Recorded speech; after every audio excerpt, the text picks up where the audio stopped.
Welcome to Madhumita's food court. সঙ্গে আছে আমি মধুমিতা। আজকে আপনাদের এই পাতার বড়া বানিয়ে দেখাবো, যেটা বানানোর পরেও অনেকক্ষণ সময় পর্যন্ত মুচমুচে থাকবে। দেখুন, এর জন্য আমি নিয়ে নিয়েছি এখানে পাট শাক। পাট শাকটাকে ভালো করে আমি পরিষ্কার করে ধুয়ে নিয়েছি। পাতার দুই দিকটা ভালো করে দেখে নেবেন, অনেক সময় এই পাতার মধ্যে পোকা থাকে। তার জন্য আমি এখানে একটু বড় সাইজের পাতাগুলোই নিয়েছি। নিয়ে দেখুন, একটু বোটা সমেত পাতাগুলোকে আমি ভেঙে নিয়েছি। এবার পাতাগুলো ছিঁড়ে নেওয়ার পরে দেখুন, এখানে একটা মিক্সিং বোলে আমি নিয়ে নিচ্ছি বেসন। এখানে আমি 200 গ্রাম বেসন নিয়েছি। এর সঙ্গে দিয়ে দিলাম 3 টেবিল স্পুন মতো সুজি, দিয়ে দিলাম অল্প পরিমাণ হলুদ গুঁড়ো, অল্প পরিমাণ লঙ্কার গুঁড়ো, আর দিয়ে দিলাম অল্প কিছুটা কালো জিরে। দিয়ে ভালো করে এটাকে এখন মিশিয়ে নিচ্ছি আমি।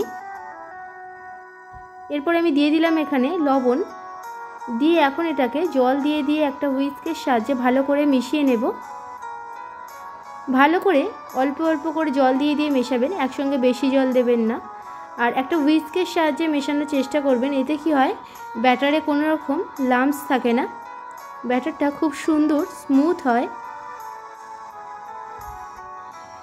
আমি আপনাদের দেখিয়ে দিচ্ছি ব্যাটারের টেক্সচারটা ঠিক কীরকম রাখবেন। এরপরে আমি দিয়ে দিচ্ছি এখানে 2 টেবিল স্পুন মতো ময়দা। আমি এখানে বেসন এবং ময়দা দুটোই ব্যবহার করলাম, আপনারা চাইলে শুধু বেসন দিয়েও করতে পারেন। ব্যাটারটা আমাদের রেডি হয়ে গেছে। এটাকে আমি এখন 10 থেকে 15 মিনিটের জন্য চাপা দিয়ে রেখে দিলাম। এরপরে ফিরে এসে আপনাদের দেখাচ্ছি। দেখুন, ঠিক এরকম হয়েছে। চামচ থেকে দেখুন ঠিক এরকম পড়ছে, আপনারা দেখলেই বুঝতে পারবেন। আপনাদের হাত দিয়ে দেখিয়ে দিচ্ছি, ঠিক এরকম ব্যাটারই লাগবে এই পাট শাকের বড়া করার জন্য। এবারে আমি এখানে ফ্রাইং প্যানে যে তেলটা বসিয়েছিলাম ভাজার জন্য, সেখান থেকে একটু তেল আমি নিয়ে এর মধ্যে দিয়ে দিলাম। অবশ্যই একটু গরম তেল দেওয়ার চেষ্টা করবেন, এতে খুব মুচমুচে হয়।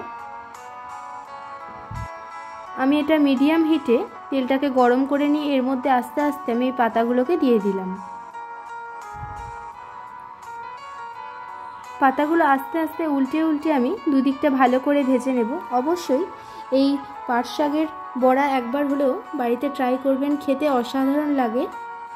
আর এটা খেতে যেমন সুন্দর, এই শাকের উপকারিতাও প্রচুর। এতে প্রচুর পরিমাণে ক্যালসিয়াম, ম্যাগনেসিয়াম আছে, যেটা আমাদের হাড় গঠনে সাহায্য করে। আর প্রচুর পরিমাণ অ্যান্টিঅক্সিডেন্টও আছে।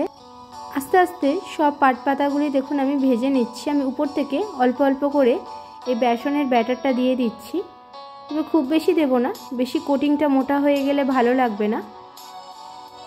এই কোটিংটা পাতলা থাকলে কি হয়, খুব মুচমুচে হয়।